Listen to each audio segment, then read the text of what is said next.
Bonjour, une nouvelle de Guy de Maupassant, La peur. Agika huissement. On remonta sur le pont après dîner.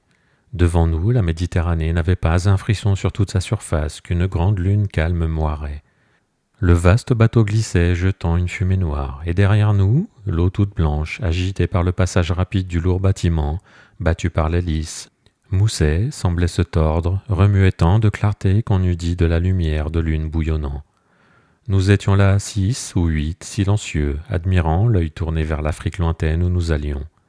Le commandant, qui fumait un cigare au milieu de nous, reprit soudain la conversation du dîner. Oui, j'ai eu peur ce jour-là.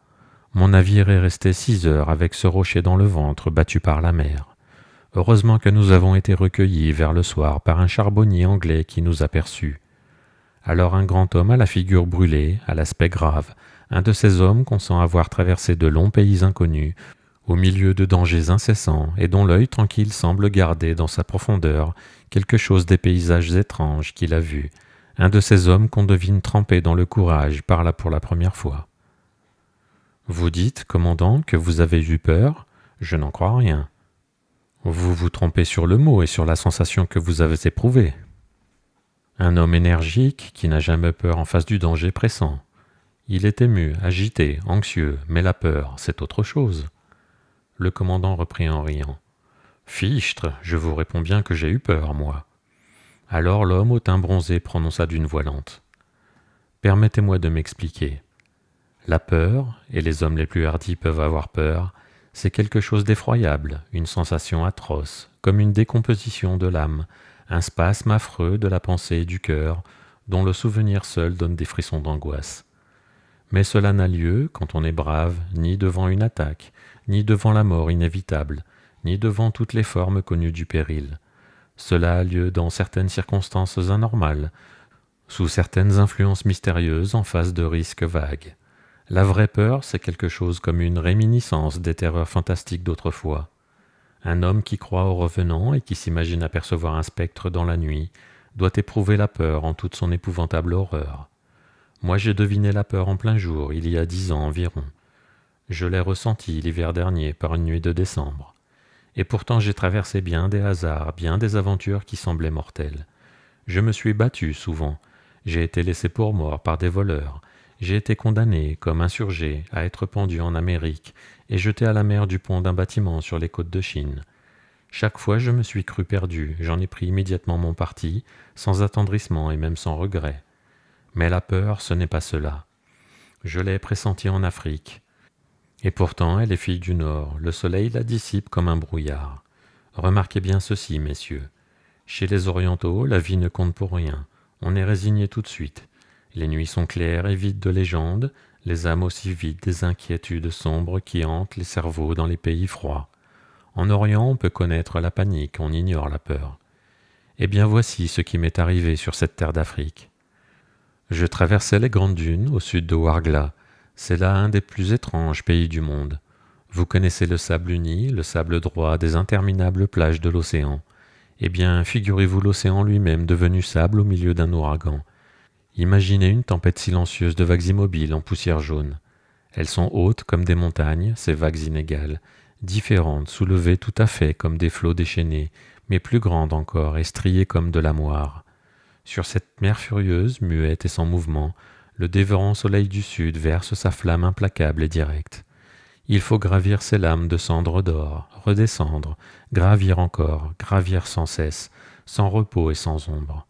Les chevaux râlent, enfoncent jusqu'aux genoux et glissent en dévalant l'autre versant des surprenantes collines.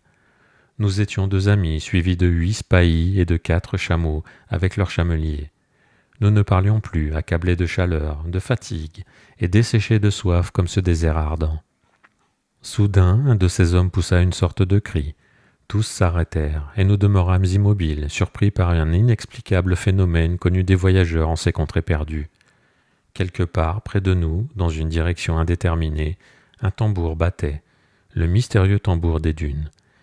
Il battait distinctement, tantôt plus vibrant, tantôt affaibli, arrêtant puis reprenant son roulement fantastique. Les Arabes épouvantés se regardaient, et l'un dit en sa langue « La mort est sur nous ». Et voilà que tout à coup mon compagnon, mon ami, presque mon frère, tomba de cheval, la tête en avant, foudroyé par une insolation. Et pendant 2 heures, pendant que j'essayais en vain de le sauver, toujours ce tambour insaisissable m'emplissait l'oreille de son bruit monotone, intermittent et incompréhensible. Et je sentais glisser dans mes os la peur, la vraie peur, la hideuse peur. En face de ce cadavre aimé, dans ce trou incendié par le soleil entre 4 monts de sable, tandis que l'écho inconnu nous jetait, à 200 lieues de tout village français, le battement rapide du tambour. Ce jour-là, je compris ce que c'était que d'avoir peur. Je l'ai su mieux encore une autre fois. Le commandant interrompit le conteur. « Pardon, monsieur, mais ce tambour, qu'était-ce » Le voyageur répondit. « Je n'en sais rien, personne ne sait.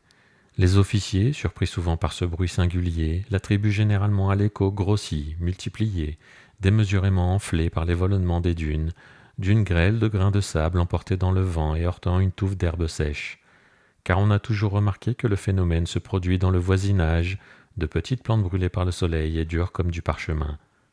Ce tambour ne serait donc qu'une sorte de mirage du son. Voilà tout. Mais je n'appris cela que plus tard. J'arrive à ma seconde émotion. C'était l'hiver dernier, dans une forêt du nord-est de la France. La nuit vint 2 heures plus tôt, tant le ciel était sombre. J'avais pour guide un paysan qui marchait à mon côté, par un tout petit chemin, sous une voûte de sapins dont le vent déchaîné tirait des hurlements. Entre les cimes, je voyais courir des nuages en déroute, des nuages éperdus qui semblaient fuir devant une épouvante. Parfois, sous une immense rafale, toute la forêt s'inclinait dans le même sens, avec un gémissement de souffrance, et le froid m'envahissait malgré mon pas rapide et mon lourd vêtement. Nous devions souper et coucher chez un garde forestier dont la maison n'était plus éloignée de nous. J'allais là pour chasser. Mon guide parfois levait les yeux et murmurait « Triste temps ». Puis il me parla des gens chez qui nous arrivions. Le père avait tué un braconnier 2 ans auparavant, et depuis ce temps il semblait sombre, comme hanté d'un souvenir. Ses 2 fils mariés vivaient avec lui. Les ténèbres étaient profondes, je ne voyais rien devant moi, ni autour de moi, et toute la branchure des arbres entrechoqués emplissait la nuit d'une rumeur incessante. Enfin j'aperçus une lumière, et bientôt mon compagnon heurtait une porte. Des cris aigus de femmes nous répondirent. Puis une voix d'homme, une voix étranglée demanda « Qui va là ?» Mon guide se nomma, nous entrâmes, ce fut un inoubliable tableau. Un vieil homme à cheveux blancs, à l'œil fou, le fusil chargé dans la main, nous attendait debout au milieu de la cuisine, tandis que 2 grands gaillards, armés de haches, gardaient la porte. Je distinguais dans les coins sombres 2 femmes à genoux, le visage caché contre le mur. On s'expliqua. Le vieux remit son arme contre le mur et ordonna de préparer ma chambre. Puis, comme les femmes ne bougeaient point, il me dit brusquement « Voyez-vous, monsieur, j'ai tué un homme, voilà 2 ans, cette nuit. L'autre année, il est revenu m'appeler, je l'attends encore ce soir. » Puis il ajouta d'un ton qui me fit sourire « Aussi, nous ne sommes pas tranquilles. » Je le rassurai comme je pus, heureux d'être venu justement ce soir-là et d'assister au spectacle de cette terreur superstitieuse. Je racontai des histoires et je parvins à calmer à peu près tout le monde. Près du foyer, un vieux chien, presque aveugle et moustachu, un de ces chiens qui ressemblent à des gens qu'on connaît, dormait le nez dans ses pattes. Au dehors, la tempête acharnée battait la petite maison, et par un étroit carreau, une sorte de Judas placé près de la porte, je voyais soudain tout un fouillis d'arbres bousculés par le vent à la lueur de grands éclairs. Malgré mes efforts, je sentais bien qu'une terreur profonde tenait ces gens, et chaque fois que je cessais de parler, toutes les oreilles écoutaient au loin. Las d'assister à ces craintes imbéciles, j'allais demander à me coucher, quand le vieux garde tout à coup fit un bond de sa chaise, saisit de nouveau son fusil en bégayant d'une voix égarée. « Le voilà, je l'entends !»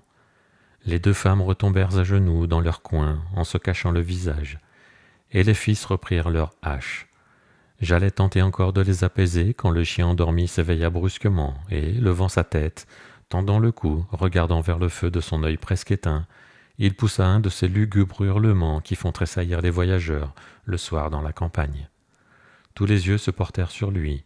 Il restait maintenant immobile, dressé sur ses pattes comme hanté d'une vision, et il se remit à hurler vers quelque chose d'invisible, d'inconnu, d'affreux sans doute, car tout son poil se hérissait. Le garde livide cria « Il le sent ! Il était là quand je l'ai tué. » Et les 2 femmes égarées se mirent toutes les 2 à hurler avec le chien. Malgré moi, un grand frisson me courut entre les épaules. Cette vision de l'animal dans ce lieu, à cette heure, au milieu de ces gens éperdus, était effrayante à voir. Alors, pendant 1 heure, le chien hurla sans bouger.